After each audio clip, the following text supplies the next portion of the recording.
வாழ்க வையகம், வாழ்க வையகம், வாழ்க வளமுடன். வாழ்க வையகம், வாழ்க வையகம், வாழ்க வளமுடன். குரு வாழ்க, குருவே துணை. ஆசான் அருட்தந்தை அவர்களை வணங்கி இந்த பதிவுக்குள் செல்வோம். வாழ்க வளமுடன். எல்லாமே இறையாற்றல் தான், இறையாற்றலோட செயல்கள் தான் எல்லாத்துலேயும் நடக்குது அப்படின்றத சுவாமிஜி எவ்வளோ அழகாக நமக்கு விளக்கம் கொடுக்குறாரு. மக்களுக்கு இருந்தாலும் ஒரு உதாரணத்தோடு கேட்கும்போது அந்த உதாரணமும் எவ்வளோ ஒரு நகைச்சுவையாக கொடுக்குறாங்க. அந்த காலத்துலலாம் வீடுகளில் கழிவறை அப்படின்னு சொல்கிறது வீட்டை விட்டு ஒரு 4-5 அடி தள்ளி வீடு தனியாக இருக்கும். அதை போகிறதுக்கு தனியாக போயிட்டு வருவோம். அந்த மாதிரி தான் இருக்கும். குளியலறை அது கழிப்பறை தனியாக தான் இருந்தது. அதன் பிறகு தான் பார்த்தோம்னா வீட்டோடவே சேர்த்து வச்சாங்க. அப்புறம் பெட்ரூமோட அட்டாச்சு பாத்ரூம் அப்படிலாம் வந்தது.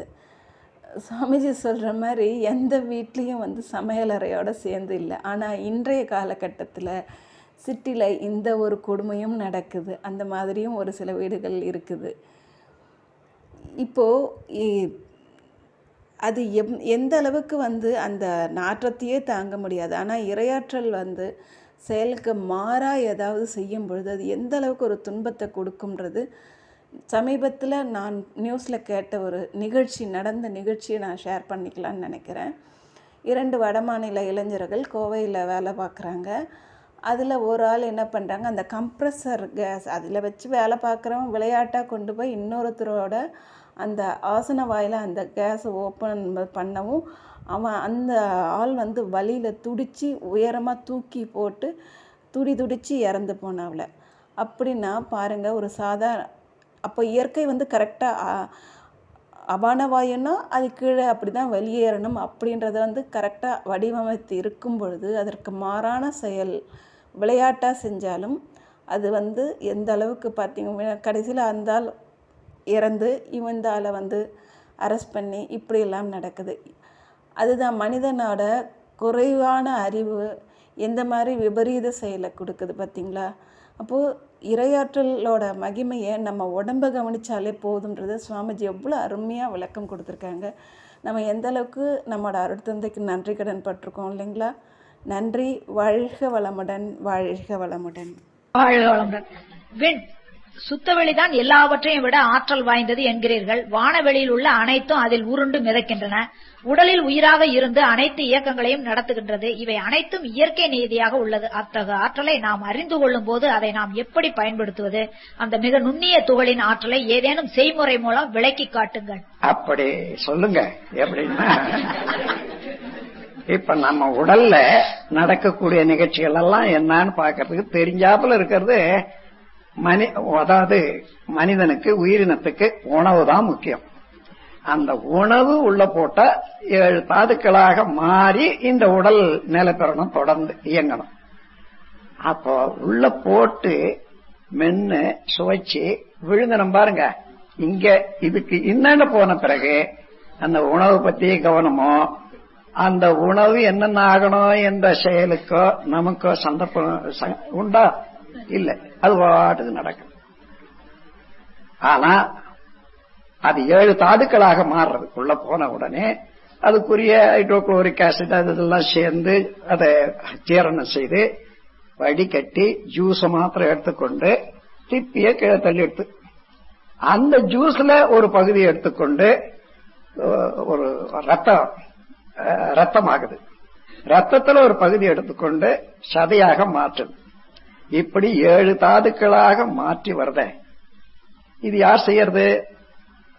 நாம நீங்க செய்றீங்களா? யாராயிலும் ஒருத்தர்? தெரியல. அம்மா அப்பா செய்யறாங்களா? இல்ல.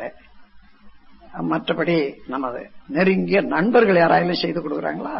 அதுவும் இல்லை. இல்ல வரி வாங்குற அரசாங்கம் செய்தா? இல்லை. அப்படி இல்லைன்னா இப்பதான் இதெல்லாம் எப்படி நடக்குது? நமக்கு எட்டாத, நம்ம மனதுக்கு எட்டாத, நம்ம விருப்பத்துக்கு அப்பாலாக ஒரு சக்தி இருந்து கொண்டு இவைகளெல்லாம் நடத்திட்டு வருது என்ற அந்த சிந்தனை எல்லாருக்கும் இருக்கிறது இல்லையோ? அது எந்த சக்தி? கண்ணுக்கு தெரியலன்னா அந்த சக்தியத்தான் இறைநிலை என்று சொல்றோம். கண்ணுக்கு தெரியாது. எந்த இடத்துலயும் அதுக்கு தக்கவாறு இயங்கக்கூடிய அறிவுதான். அதாவது வேகம் பேராற்றல், விவேகம் அறிவு. அப்ப பேராற்றலாகவும் அறிவாகவும் இருக்கக்கூடிய சக்தி இவ்வளவும் ஒழுங்கா வடிகட்டி ஒழுங்கா செய்யும். ஒரு சின்ன விளக்கம் கொடுக்கிறேன். ஜீரணம் ஆயிப்போச்சு. சில சமயம் நாம் சாப்பிடுற சாப்பாட்டுல அது மாற்றம் அடைகிற போது கொஞ்சம் காற்று ஜாஸ்தி ஆயிடும். அந்த கேஸ்ன்னு சொல்றாங்களே, வயிறு புதுட்டு, அந்த காற்றுல அது என்ன ஆகுது? இந்த காற்று சில சமயம் ஏப்பமும் வருது, சில சமயம் கீழ்பக்கமாக அபான வாயு என்ற மாதிரி போகுது. காற்று பூமியினுடைய ஆகர்ஷ சக்தியை ஒட்டி பார்த்தீங்கன்னா காற்று மேலதானே வரணும். அப்படி மேல வந்ததுன்னா எப்படி இருக்கு அந்த காற்று?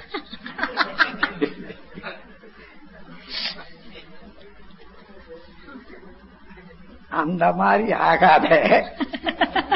நானே வீடு கட்டினா சமையல் கட்ட ஒரு பக்கம் வச்சு, கக்குசு ஒரு பக்கம் வச்சு அவ்வளவு ஜாக்கிரதையா செய்யறோம். சமையல் கட்டையும் கக்குசும் ஒன்னாகவே வச்சு அனுபவிக்கக்கூடிய மனிதனுக்கு அவன் மூக்குக்கு அந்த நாற்றமும் வராத அவ்வளவு பாதுகாப்பா வச்சிருக்கிறது அது இறைநிலை அல்லது தெய்வம் அல்லது பேராற்றல் என்று ஏன் ஒத்துக்கொள்ளக்கூடாது? நான் என்றோ ஒரு காரியத்தை செய்தேன், அது செய்தது அந்த அப்படியே பதிந்து வச்சு இன்னைக்கு நான் என்ன செய்தேன்னு நினைக்கிற உடனே எடுத்து கொடுக்குறானே, இது நானா எடுத்து கொடுக்குறேன், நானா வச்சேன். எப்படி எந்த காட்சி எந்தெந்த மாதிரி செய்தனோ அதே போல வருது பாரு. இதெல்லாம் இறையாற்றல் ஏன் ஒத்துக்கொள்ளக்கூடாது? வாழ்க வளமுடன். ஸ்கை வேதாத்திரியம் அமுதம் சேனலுக்கு இதுவரைக்கும் சப்ஸ்கிரைப் பண்ணின அனைத்து அன்பர்களுக்கும் மிக்க நன்றி. வாழ்க வளமுடன். அனைவரும் வேதாத்திரிய தத்துவங்களை உலகறிய செய்வோம். இந்த சேனலை உங்கள் அன்பர்கள் அனைவருக்கும் ஷேர் செய்து பயன்பெறுங்கள். நன்றி. வாழ்க வளமுடன்.